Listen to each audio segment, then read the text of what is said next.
Estamos en Curitiba, Brasil. Vamos a entrevistar a Lula da Silva. Somos el primer medio argentino que luego de 6 meses de gestión ha conseguido esta entrevista exclusiva. Hoy es 11 de septiembre del 2019 y el presidente Lula da Silva lleva detenidos 522 días y está detenido precisamente en lo que es este bloque de cemento, la cárcel de Curitiba, donde se alojan 20 presos, 20 detenidos, que son transitorios. El único preso detenido acá en Curitiba en forma permanente es el expresidente.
Presidente, una alegría verlo y traerle el saludo de los argentinos que tienen mucha expectativa de poder conocer su mirada sobre la situación actual de nuestro país, de Brasil y América Latina. Le queríamos preguntar qué impacto piensa que va a tener el triunfo de Alberto Fernández y Cristina Kirchner en la política doméstica de Brasil. Olha, eu penso que o impacto mais desejável é que o povo argentino recupere o direito de ser feliz. O povo argentino já viveu a experiência do governo do Kirchner e da Cristina e viveu a experiência do Macri. É impressionante como, em pouco tempo, o Macri conseguiu destruir a Argentina. É impressionante.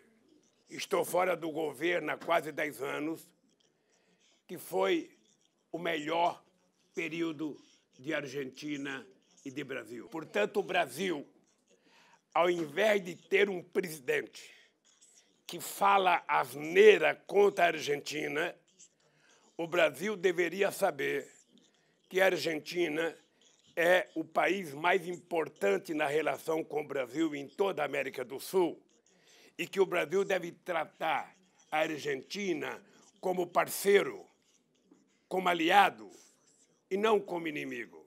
Chega do tempo dos militares, que quando estava se construindo Itaipu, os militares argentinos falaram em construir bomba atômica, dizendo que Itaipu era para inundar Buenos Aires. Ou seja, o Brasil precisa de paz. O Brasil precisa de harmonia com a Argentina, de harmonia com todos os países, para que a gente possa, em tempo de paz, em tempo de democracia, crescer e melhorar a vida do povo que nós representamos. É isso que o Brasil precisa. E por isso, a vitória de Fernandes significa a possibilidade de melhorar muito a relação Brasil e Argentina.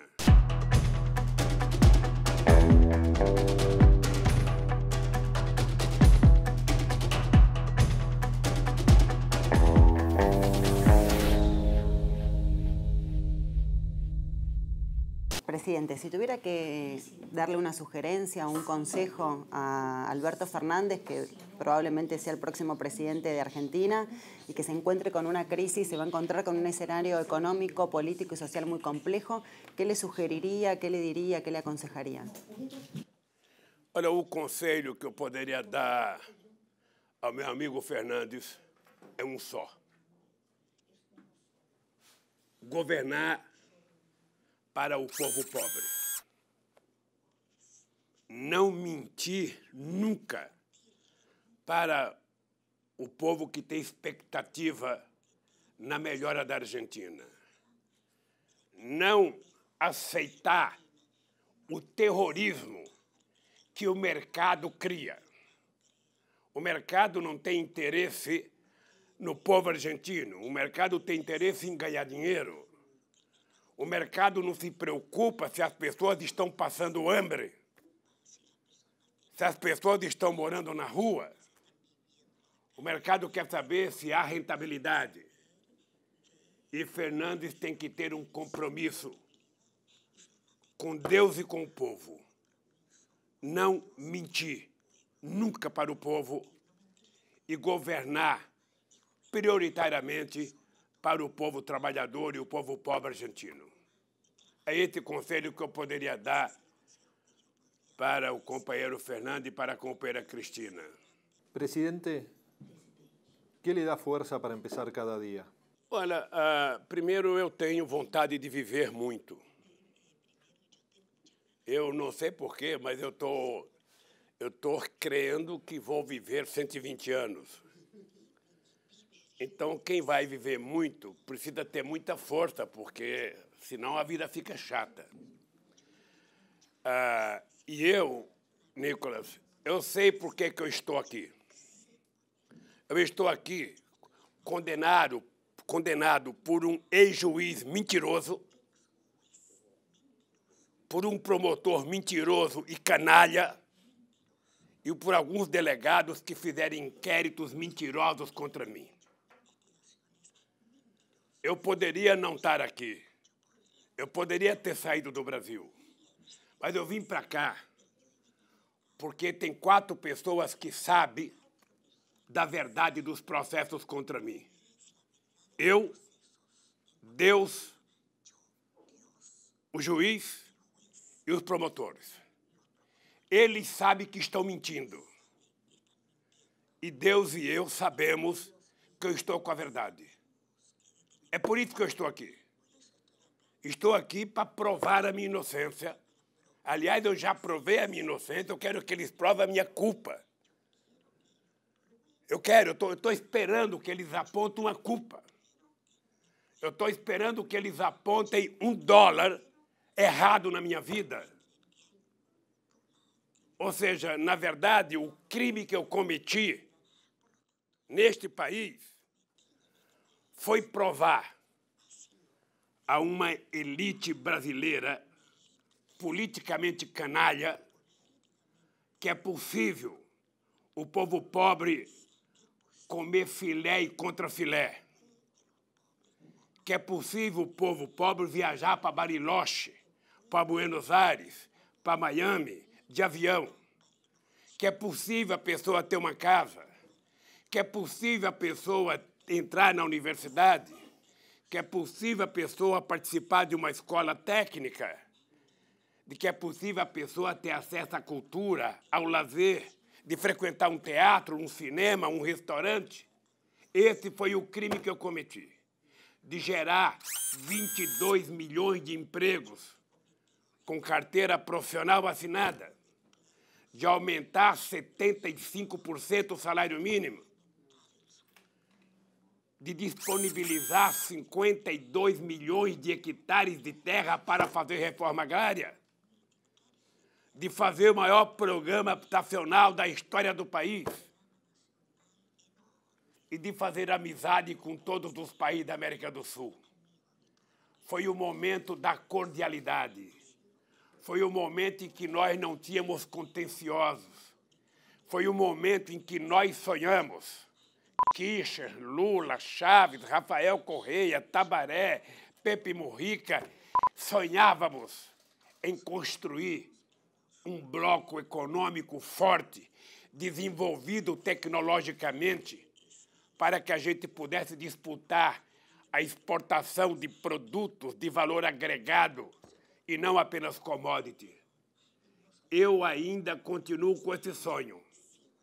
E é por isso que eu tenho força, porque ainda quero estar vivo e quero ajudar a derrotar essa gente ruim maldosa, que não gosta dos pobres, que só governa por mercado.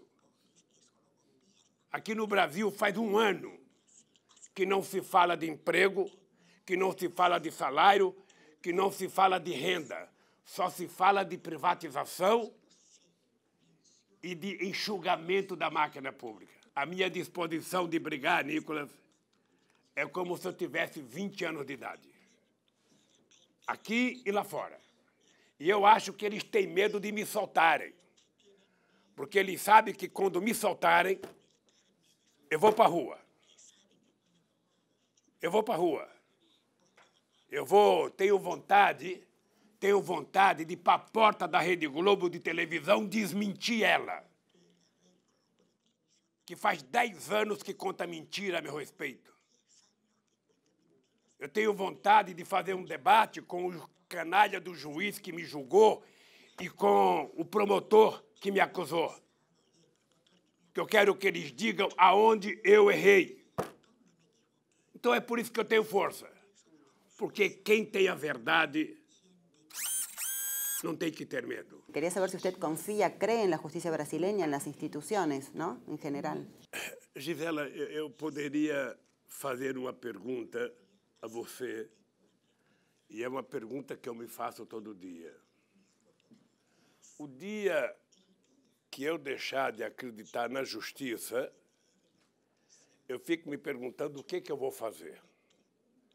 Não é porque um juiz foi canalha, não é porque um promotor foi canalha, que você tem que julgar toda a justiça por conta do erro.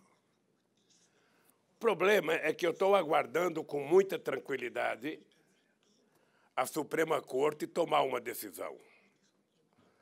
Eu tenho 2 habeas corpus para ser votado.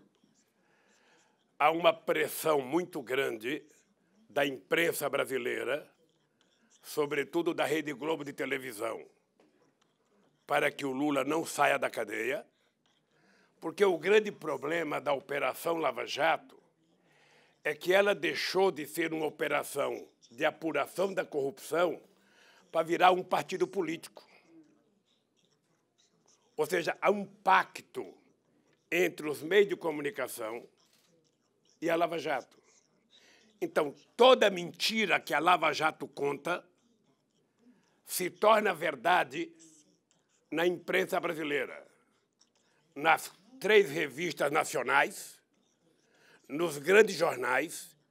A Lava Jato tinha jornalista em cada jornal, em cada revista, que recebia preferencialmente as informações antes dos advogados de defesa. E ainda continua. Você deve estar acompanhando, lá na Argentina, a divulgação do blog Intercept, que descobriu a podridão da Lava Jato. Para a grande imprensa brasileira, não existe Intercept. Nenhuma denúncia feita pelo Glenn é divulgada pela grande imprensa. Domingo agora houve uma denúncia muito séria das mentiras dos procuradores, do delegado de polícia e do juiz Moro com relação ao fato de eu aceitar ser ministro da Dilma. A mentira é a coisa mais grave até agora e a Rede Globo de televisão não disse nada. A Record não disse nada. O SBT não disse nada. Ou seja, a imprensa não consegue se desvincular da Lava Jato. Porque na hora que o Lula for solto, uma parte da Lava Jato estará desmoralizada. Porque até agora só contaram mentira contra mim. Só contaram mentira. E eu estou com muita sede de vontade de, em liberdade, desmoralizar essa gente. Presidente, la mentira repetida y amplificada termina transformándose en estas sociedades en una verdad que termina condicionando a la sociedad y su voluntad democrática. Uno lo ve en lo que fue el no a la paz en Colombia, el Brexit y la propia apertura del Brasil al neofascismo con Bolsonaro. ¿Cómo se enfrenta a eso? Não, e a eleição do Trump, que parece que é uma espécie de simbolismo, sabe, da chamada Primavera Árabe. Eu não sei se você tem noção, a Primavera Árabe começou no Egito, sabe, derrubaram o presidente que deveria cair mesmo, porque era um ditador, elegeram Morsi, e aí, com pouco tempo, tiraram o Morsi, e quem está governando? Uma junta militar. E não tem mais protesto. Não tem mais protesto. Ou seja, nos Estados Unidos, parece que muita gente que vota nos democratas também em protesto não foi votar. E ganhou o Trump. Aqui no Brasil, nem o Bolsonaro acreditava que ele pudesse ganhar as eleições. Eles tinham certeza que, se eu fosse candidato, eu ganharia as eleições na primeira volta. Então, o que eles fizeram? Eles me prenderam. E me proibiram de ser candidato. Aliás, nem me deixaram votar. Porque agora o golpe militar não precisa mais matar. Não precisa mais militares. Segundo a teoria do lawfare, é utilizar a justiça. A justiça e a imprensa. Tá? O Moro construiu um pacto com a imprensa. Tá? A imprensa, ela condena as pessoas antes do julgamento. A pessoa não vai mais num restaurante, a pessoa não sai mais de casa, a pessoa, sabe, o filho é perseguido na escola. É por isso que eu resolvi resistir. Por isso é que eu desafio cada juiz, cada promotor, cada delegado. Apresentem uma denúncia verídica contra mim.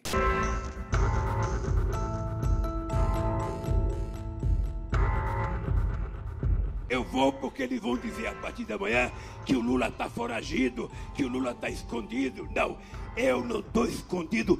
Eu vou lá na barba deles, para eles saberem que eu não tenho medo, para eles saberem que eu não vou correr e para eles saberem que eu vou provar a minha inocência.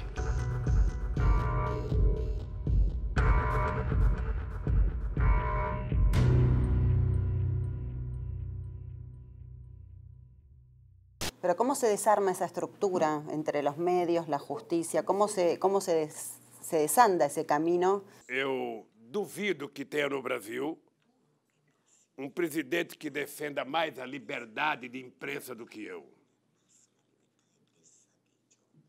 Duvido. Nunca fui almoçar ou tomar café com o dono de um jornal de televisão para pedir um favor. A única coisa que eu quero e que faço questão é que eles existem para bem informar a sociedade e não para mentir para a sociedade, não para construir mentiras. E aqui no Brasil foi construído muitas mentiras. Se você levar em conta que o principal jornal do Brasil da televisão, num período de uma pesquisa feita por uma professora da Universidade Federal de Minas Gerais, em pouco mais que um ano, tem 80 horas no principal jornal dessa televisão falando mal do Lula. E, ao mesmo tempo, tem mais de senhora transformando o juiz mentiroso em herói. Ou seja, eles pensavam que a mentira ia vencer. E eu estou aqui para dizer para vocês, a verdade vencerá. Custe o que custar. Demore quanto tempo demorar. Mas o povo brasileiro vai saber a verdade. E saberá que essas pessoas que me acusaram não têm caráter. Utilizaram da justiça para fazer política. E o objetivo principal era não permitir que o Lula voltasse a ser presidente da República desse país. E que o PT não possa mais ganhar as eleições. O povo argentino, durante muito tempo, foi induzido pelos meios de comunicação a odiar Cristina, a odiar Kirchner, a odiar a democracia. Aqui no Brasil foi o mesmo. Aqui, a negação da política era transmitida 24 horas por dia pelos meios de comunicação. E o presidente eleito aqui, sabe, ele foi eleito com o apoio da elite brasileira e da imprensa brasileira, tentando destruir o PT.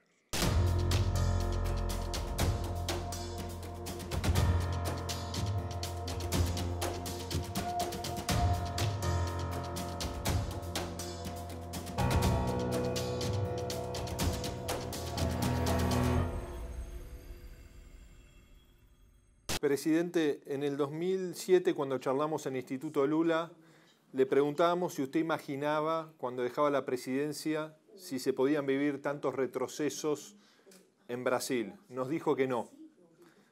¿Hasta dónde piensa que puede llegar hoy la degradación institucional y política de Brasil? Nicolas, eu fico assustado, porque eles transformaram o desmonte dos direitos trabalhistas, da Previdência, em conquistas.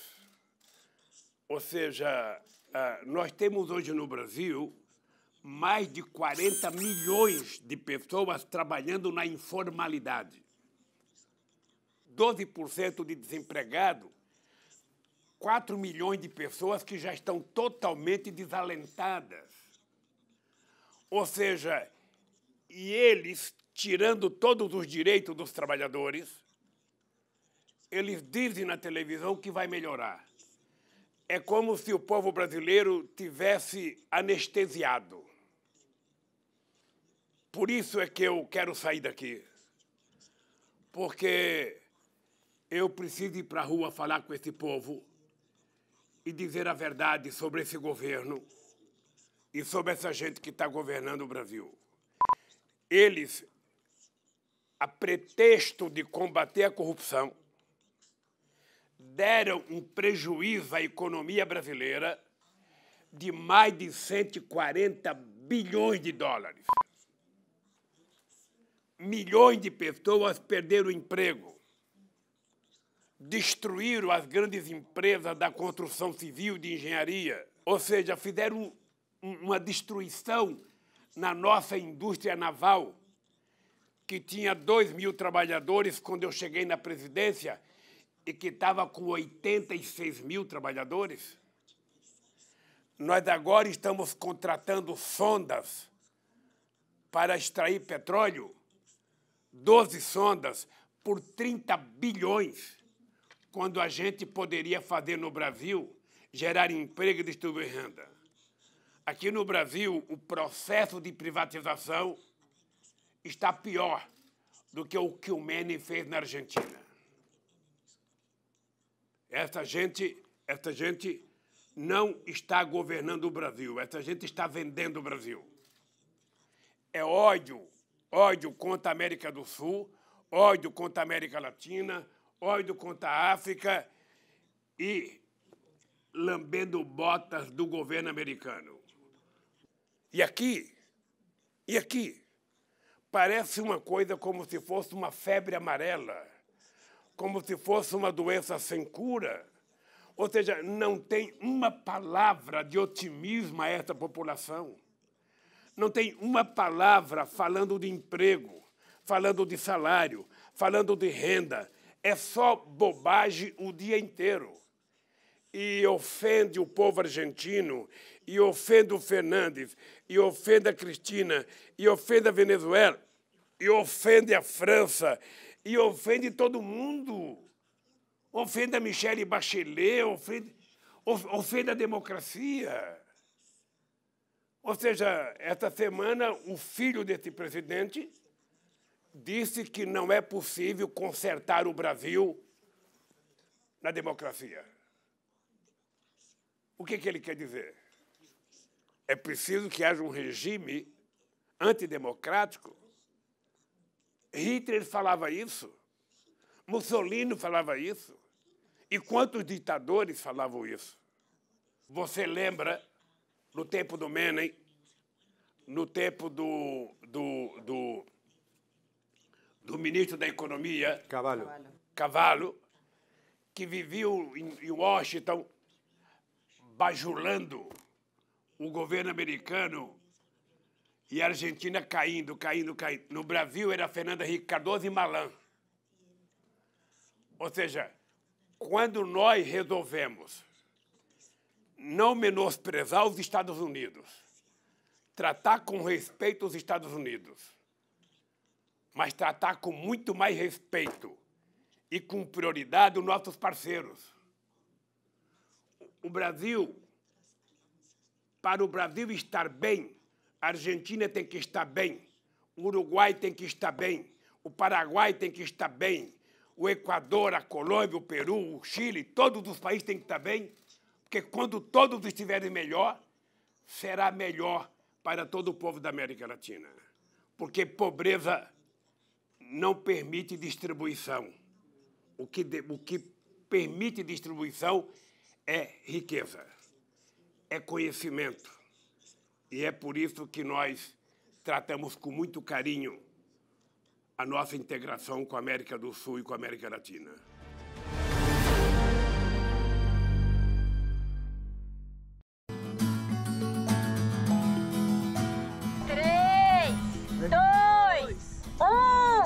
Boa tarde, presidente Lula!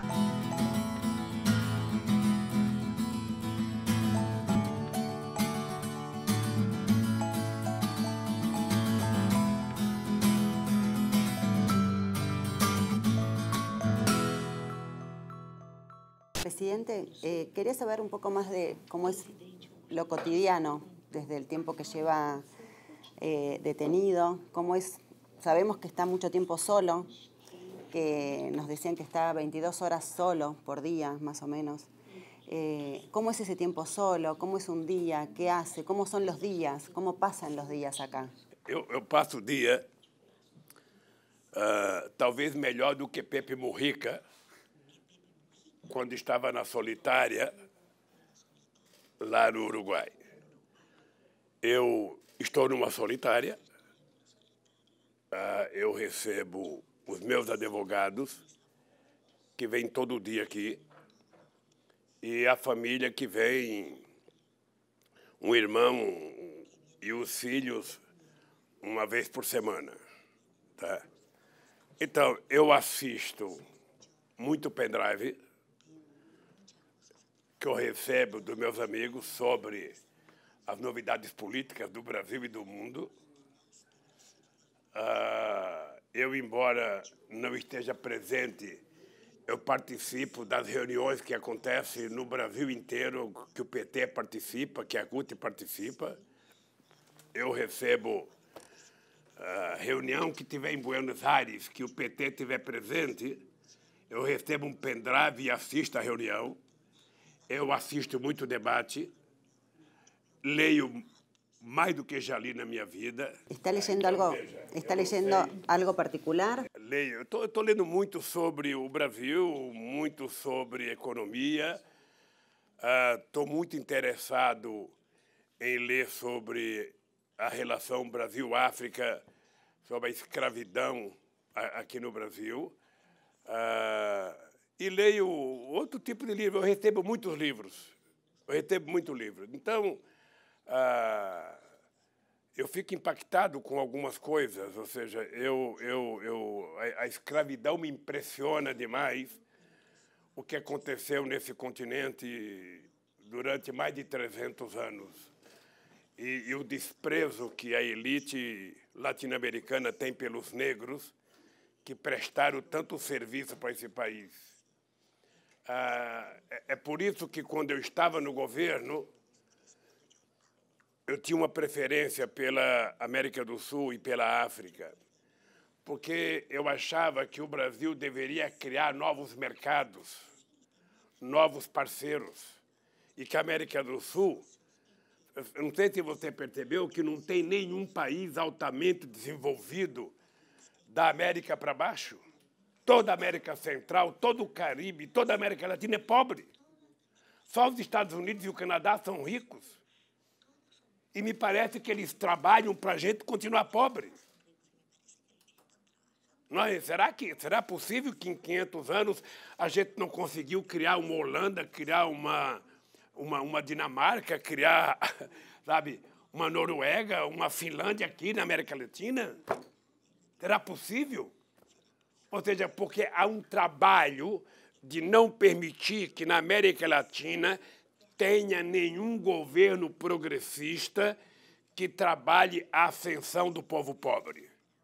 Na verdade, eles não têm interesse. Durante quantas centenas de anos, a teoria na América Latina era que o Brasil era inimigo de todos os países fronteiriços, sabe? Que era preciso ter medo do Brasil.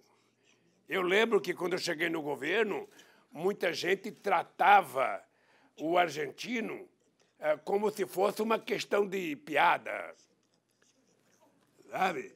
E eu achava que nós tínhamos que respeitar, parar de contar xiste sobre o povo argentino e tratar com respeito. E acho que nós conseguimos. Eu tenho saudade da relação que nós tínhamos com Kirchner y con Cristina. Presidente, Marco Aurelio García solía decir que no se tuvo la capacidad por momentos de acelerar la marcha de las transformaciones. Viendo el presente que hoy tiene Brasil, ¿en qué se debería haber avanzado más? ¿Qué se debería haber hecho distinto para no llegar a esta realidad? Muita coisa. Muita coisa. Muita coisa. Sabe o que acontece, Nicolas? Nós somos resultado da nossa formação política e formação cultural. Houve séculos de desconfiança entre nós. E você não consegue, em poucos anos, sabe, mudar, sabe, a cabeça das pessoas.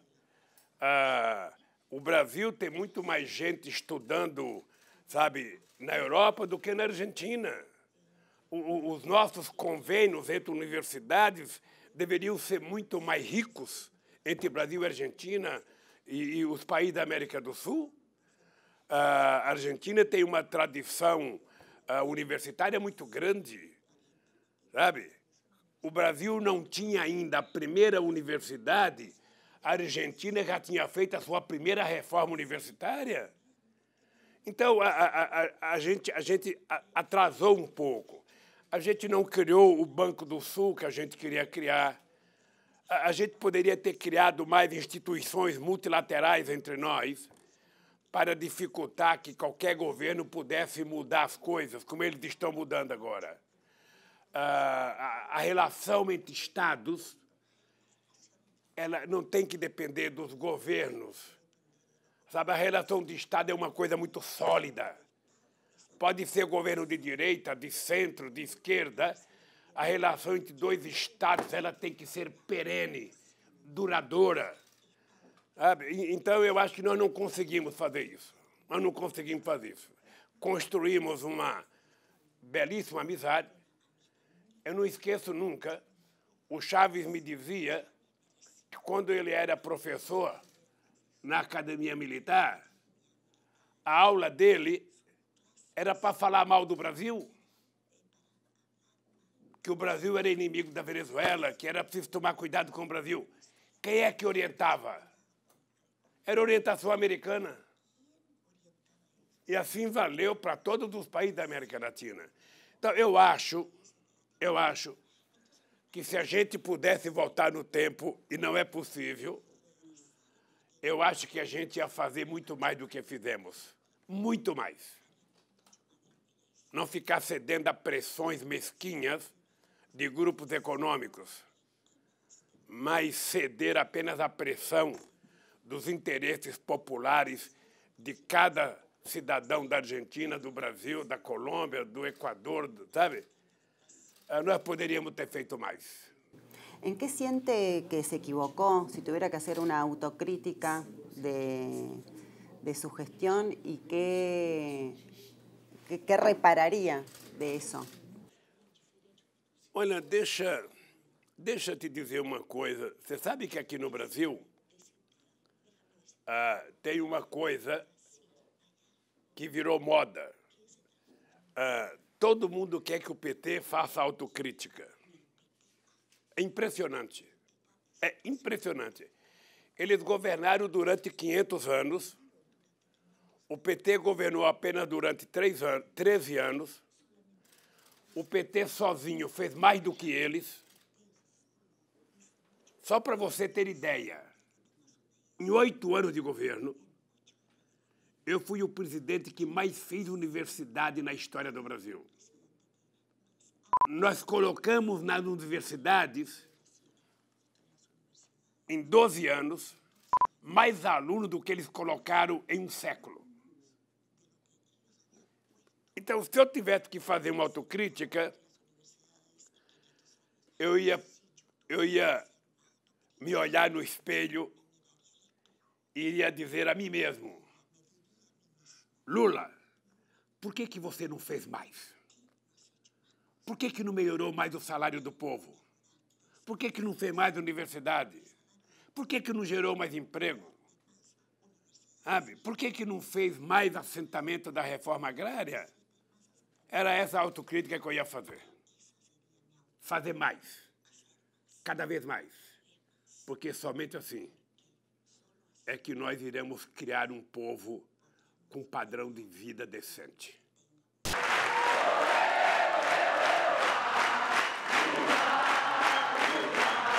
Apesar das nossas diferenças, nós hoje estamos convencidos que não existe saída individual para nenhum país.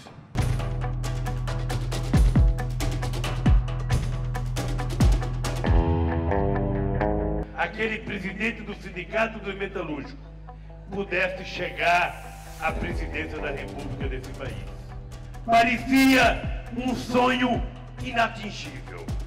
Parecia uma coisa impossível, porque a política no Brasil era feita para doutores.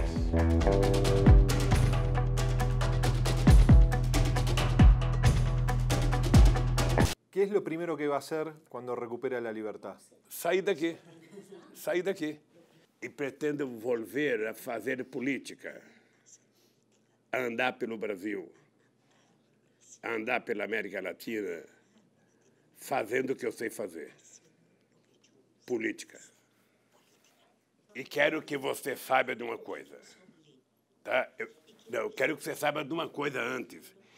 Eu estou namorando e pretendo casar quando sair daqui. ¿Está enamorado? Estou? Estou. Engraçado. Estou com 73 anos, vou fazer 74, e estou como se fosse um menino de 20 anos. Eu digo todo dia que eu tenho 74 anos, energia de um jovem de 30 e vontade de casar de um jovem de 20.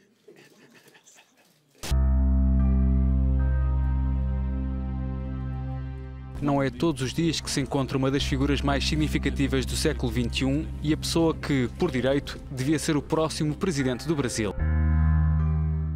I support him because he is the people's president. Lula son todos. Todos los que tienen problemas en la inmensidad de América Latina. No se olviden. Gracias.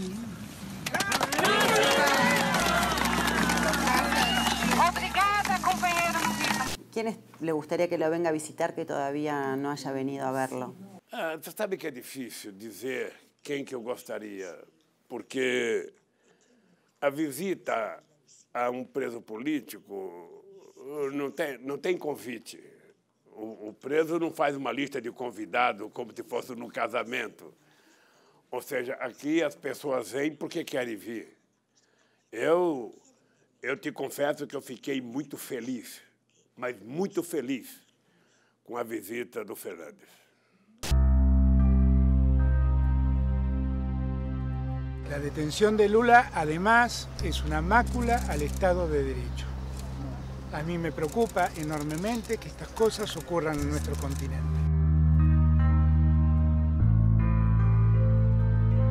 Muito feliz, muito, muito, muito. Eu acho que foi uma atitude dele que cresceu muito, cresceu muito. Eu já tinha respeito por ele e cresceu muito o respeito pela coragem dele. Sabe, a vinda do Pepe Mujica, com mais de 80 anos, é sempre interessante. O Dualde veio aqui também já um pouco doente, me visitar. Então eu sou agradecido, mas eu não posso dizer. A semana que vem vou receber o Chico Buarque aqui. Ele vem junto com o Esquivel. Sabe? É sempre muito bom. É pouco tempo, é só 1 hora de visita, sabe? E eu falo muito, então... Presidente, ¿y cómo procesa la ausencia de Marisa y de Arthur acá desde la prisión? Olha, o Brizola, ele me dizia que a gente não tem que ter pressa com a morte. Ou seja, uma pessoa ela vai diminuindo a presença na medida que o tempo vai passando.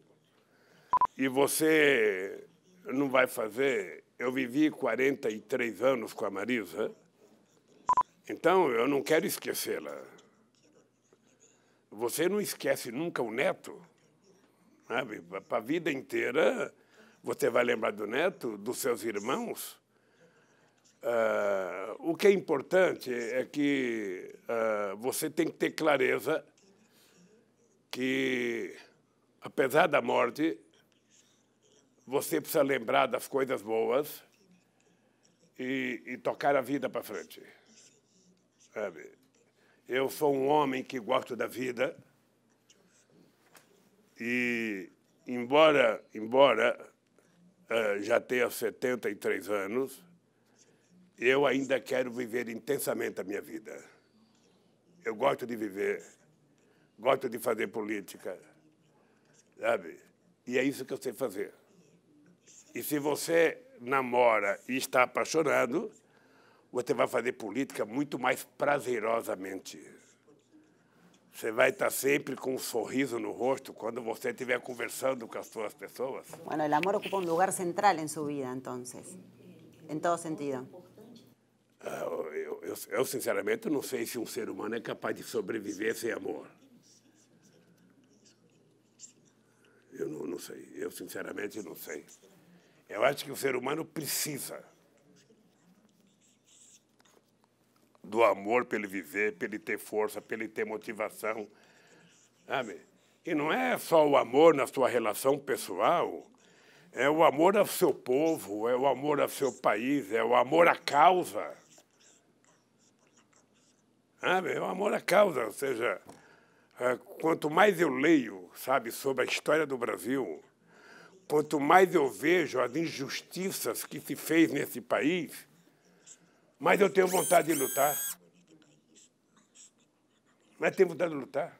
Eu acho que se eu conhecesse o tanto de história que eu conheço hoje, há 50 anos atrás, eu teria virado um revolucionário. Por não saber, eu virei um político, um democrata, sabe? E a diferença é que eu tenho lado.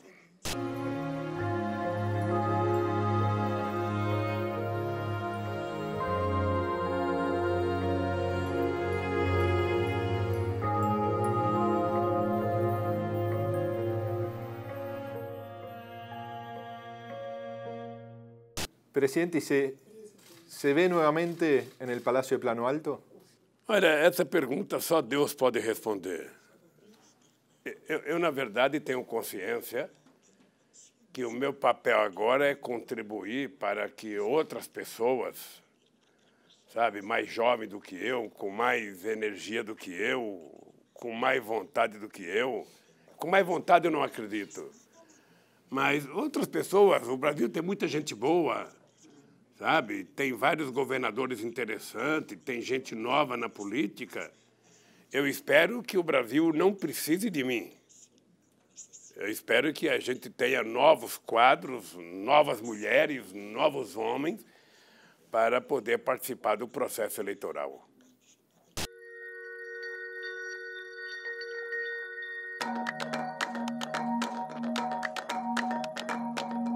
Presidente, ¿qué mensaje le daría al pueblo argentino y a los latinoamericanos como despedida de esta entrevista?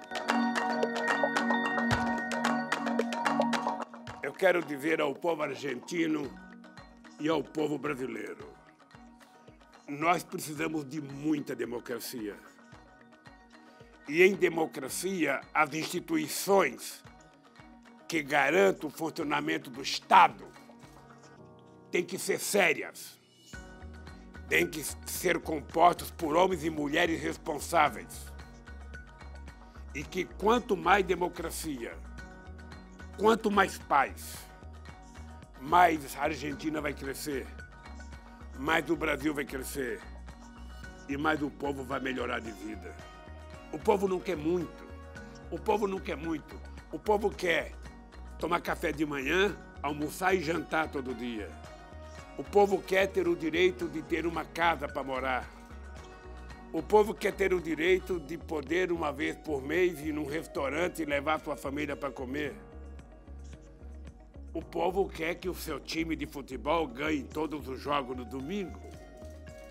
E o povo quer tomar uma cervejinha no final de semana, comer um churrasco. É só isso que o povo quer. O povo quer viver dignamente, quer ser respeitado. Sabe? O povo quer ter acesso à cultura, à saúde. É isso.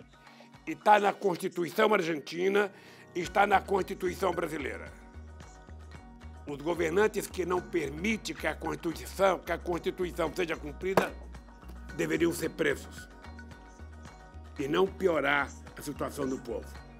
Por isso, eu peço a Deus que proteja o povo argentino e que permita que eles conquistem o direito de viver melhor nas próximas eleições.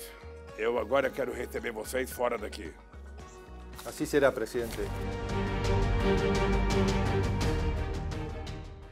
Recién terminamos la entrevista con el presidente Lula. 1 hora pudimos estar dialogando con él y nos encontramos con un Lula súper íntegro, con mucha fuerza, mirando hacia adelante y con un desafío hacia el futuro. Un desafío de enfrentar estas mentiras que, amplificadas, multiplicadas por los medios de comunicación, se transforman en pseudos verdades que hackean muchas veces la voluntad de nuestras sociedades. El desafío para el futuro, para Brasil, para la Argentina, para la región. ¿Cómo se desarticula este mecanismo que instala las mentiras como verdades? Desde los medios de comunicación y con la complicidad del Poder Judicial. Un futuro incierto, con esperanza y en disputa.